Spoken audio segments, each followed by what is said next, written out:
Questão 57.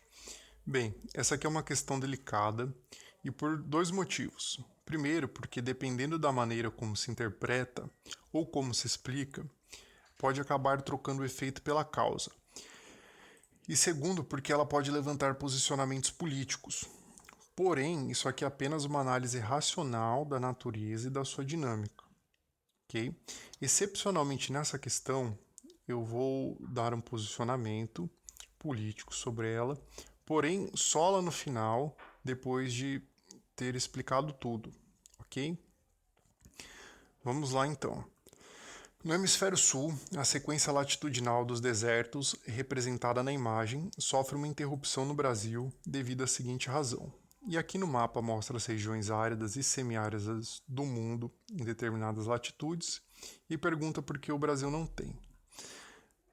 Antes de respondermos, é preciso entender que a Terra, nosso planeta, é um sistema complexo, onde várias causas levam a um efeito e uma causa pode gerar vários efeitos, ok? E a alternativa dada como correta aqui é a alternativa C, influência de umidade das áreas florestais. No entanto, é algo um pouco simplista e acaba trocando, de certa forma, ou induzindo o nosso pensamento a achar que o efeito é a causa. E eu vou explicar. A pergunta é a seguinte, por que não tem deserto no Brasil? E você está basicamente respondendo, porque ocorre a influência de umidade das áreas florestais. E vamos inverter essa pergunta aqui. Se eu lhe perguntasse o seguinte, por que não tem floresta no interior da Austrália? No caso, peguei a Austrália como exemplo aqui, poderia ser qualquer outro canto aqui. E você me respondesse, porque sofre influência da falta de umidade das áreas desérticas. Veja só, não sou um pouco estranho? Você está explicando a causa com efeito, certo? Não é que aqui chove porque tem floresta, é o contrário, aqui tem floresta porque chove. E aqui não é porque não é porque tem deserto que não chove, é o contrário, é porque não chove que tem deserto, ok? E aí vem a nossa próxima pergunta, quais são as causas então? Basicamente, são elas. A alta taxa de evaporação próxima à linha do Equador, as chamadas zonas de baixa pressão, os ventos alísios e a Cordilheira dos Andes. De um modo bem simples, tá? Aqui nós temos uma alta taxa de evaporação e, por consequência, de umidade. Os ventos alísios empurram essas massas úmidas em direção ao continente sul-americano, que essas massas de ar acabam por ser represadas pela Cordilheira dos Andes, que funciona como uma barreira orográfica aqui. Então, essa massa úmida fica retida aqui nessa porção de terra. Portanto, chove bastante aqui e, portanto, tem uma floresta aqui, ok? De maneira um pouco mais detalhada, veja só nessa figura.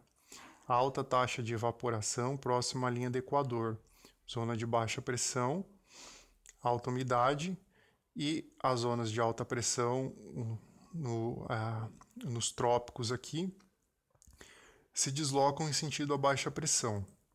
Essa é uma das causas dos ventos alísios que empurram essas massas em direção ao continente, que acabam por se chocar aqui com a Cordilheira dos Andes e ficam represadas e, portanto, vai chover aqui nessa região. Em um local onde chove muito, por consequência, acaba tendo floresta. Ou seja, fazendo um exercício de imaginação, se tirarmos essa floresta daqui, toda ela, é provável que em décadas, sem nenhuma interferência humana, deixando a natureza seguir seu curso, novamente nasça uma floresta aqui. É basicamente quando tem aquele terreno baldio que é limpo e depois de um ano ele está com mato de novo, ou aquelas casas abandonadas que voltam a ter mato se ficarem sem manutenção. Aqui seria algo mais ou menos parecido. E fazendo um adendo, uma vez que se forma uma floresta aqui, ocorre o processo de evapotranspiração, que acaba por contribuir também com essa umidade nessa região aqui. Porém, note que isso é um efeito, não a causa, ok? A floresta e a evapotranspiração, por mais que contribuam, elas são efeitos, ok? Então essa é a explicação. Bem, agora eu vou deixar minha opinião. E antes de tudo, gostaria de dizer que eu não sou o dono da razão, tampouco da verdade, e a minha opinião ela pode mudar com o tempo. Mas é a seguinte, normalmente quando se explica esse cenário, pode ser o seguinte argumento: ah, então se é assim, vamos desmatar a Amazônia. Então nós podemos desmatar a Amazônia. E veja só, eu discordo disso e por várias razões que se eu fosse enumerar todas elas aqui agora, ficaríamos horas. Mas eu vou colocar apenas algumas. Primeiro, normalmente hoje se desmata a Amazônia para fazer pastos ou para plantações. E nas próximas décadas vai se utilizar muito menos espaço para se plantar e a tendência com a tecnologia é o desenvolvimento de carne artificial. Ou seja, esse caminho de derrubar para construir pasto ou plantações, ele é um caminho em direção contrário aonde o mundo está indo. Esse é um ponto.